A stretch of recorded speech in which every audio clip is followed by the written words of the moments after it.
नमस्कार, आप देख रहे हैं एमपी न्यूज और मैं हूं आपके साथ नेहा। उमा भारती आंदोलन करने की बात कर रही हैं, तो क्या है पूरा मामला जानने के लिए चलते हैं हमारे संवाददाता नमन के पास। नमन, क्या है पूरा मामला? जी देखिए, बिल्कुल मैं आपको बता दूं कि शराब को लेकर जो सियासत है वो मध्य प्रदेश में कहीं ना कहीं थमती नहीं नजर आ रही है। उसी का कारण है कि लगातार जो शराब को लेकर के नेताओं की बयानबाजी है वो सामने आ रही है। वहीं इस बीच जहां एक और शिवराज सरकार प्रदेश में नई शराब दुकानें खोलने की तैयारी करती नजर आ रही है, तो वहीं दूसरी ओर पूर्व केंद्रीय मंत्री उमा भारती अब शराबबंदी को लेकर के सामने आ गई हैं। सीधे तौर पर उमा भारती का एक कहना है कि लॉकडाउन के बाद जहां लोग शराब पीने की जो आदत थी लोगों की वो छूट गई, उसी को अब जो है बेस बना करके सरकारें चाहें तो शराब की आदत और लत जो है वो छुड़वा सकती है और प्रदेश में उसी के साथ साथ पूरे देश में शराब की जो बंदी है उसको की जा सकती है। तो ये पूरा मामला है जिसको लेकर के आज उमा भारती ने प्रेस वार्ता की और उन्होंने स्पष्ट रूप से इस बात को कहा है, चूंकि उनके पहले भी जो है ट्वीट सामने आ चुके हैं और एक बार फिर उन्होंने कहा है कि लगातार जो शराब की इसके कारण जो बढ़ती घटनाएं हैं, दुर्घटनाएं हैं, मैं बात करूं या कहूं कि दुष्कर्म की जो घटनाएं हैं वो लगातार प्रदेश में और देश में बढ़ती चली जा रही है। यदि उनको रोकना है तो शराबबंदी कर ही उन घटनाओं पर लगाम लगाई जा सकती है। नमन, इस आंदोलन को लेकर क्या उमा भारती की कुछ बड़े मंत्रियों से बात हुई है? जी देखिए, मैं आपको बता दूं कि बड़े मंत्रियों से तो उमा भारती की अब तक कोई चर्चा इस विषय को लेकर के नहीं हुई है, लेकिन हाँ, उमा भारती की ने आज जिक्र जो किया है, उन्होंने कहा था कि लॉकडाउन के बाद दो मुख्यमंत्रियों से उनकी इस विषय को लेकर के जरूर चर्चा हुई थी। उसमें सबसे पहले उन्होंने जिक्र किया था मुख्यमंत्री शिवराज सिंह चौहान का।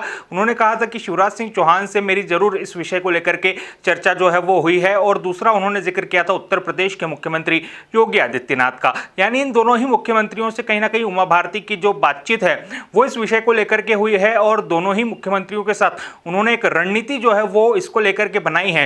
लेकिन अब तक दोनों ही राज्यों में कहीं ना कहीं शराबबंदी को लेकर के इस तरह का कोई बड़ा निर्णय लेते हुए दोनों ही मुख्यमंत्री नहीं दिख रहे हैं। नमन, इससे क्या राजस्व की हानि नहीं होगी? इसके लिए कुछ रास्ता बताया है उमा भारती ने?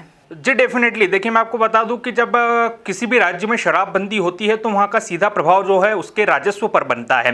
यदि स्पष्ट रूप से मध्य प्रदेश की बात करें तो मध्य प्रदेश का पूरा जो राजस्व आधार है वो कहीं ना कहीं शराब और पेट्रोल है। तो शराबबंदी यदि मध्य प्रदेश जैसे राज्य में होती है तो कहीं ना कहीं राजस्व की जो हानि है वो मध्य प्रदेश को होगी और मुख्यमंत्री नहीं चाहेंगे कि राजस्व की इतनी बड़ी जो हानि है वो प्रदेश को उठानी पड़े।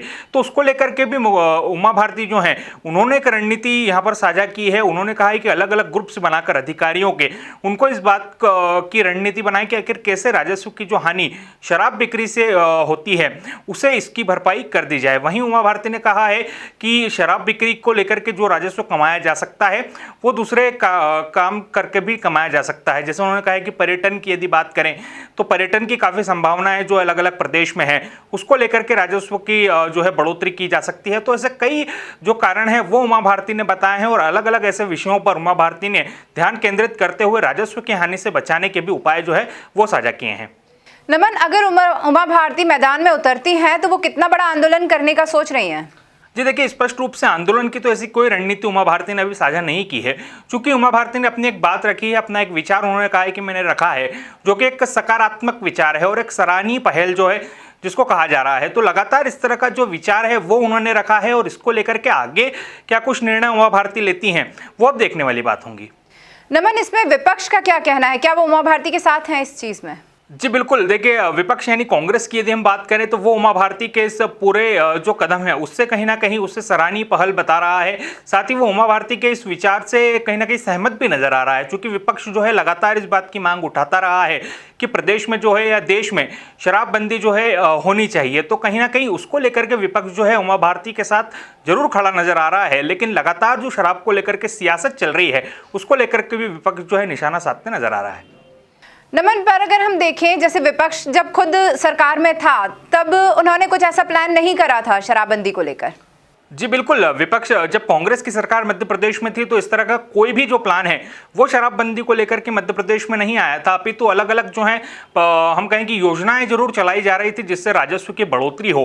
तो कांग्रेस का ऐसा कोई कदम अभी तक नहीं हुआ है जिसमें यह तय हो सके कि उन्होंने शराबबंदी की लेकर के पहल की हो। तो निश्चित तौर पर उन्होंने तो शराबबंदी को लेकर के कोई पहल नहीं की, लेकिन हाँ, उमा भारती के बयान पर वो अपनी सकारात्मकता दिखाते हुए ये जरूर स्पष्ट कहते आ रहे हैं कि उमा भारती का जो बयान है वो सकारात्मक है और शराबबंदी को लेकर के विचार किया जाना चाहिए। धन्यवाद नमन इस पूरी जानकारी के लिए। एमपी की नब्ज, एमपी का हाल, मध्य प्रदेश की हर खबर एमपी न्यूज टीवी के साथ। लगातार खबरों के लिए सब्सक्राइब करें हमारा YouTube channel MP news TV. Latest updates के लिए बेल आइकन दबाना जरा भी न भूलें।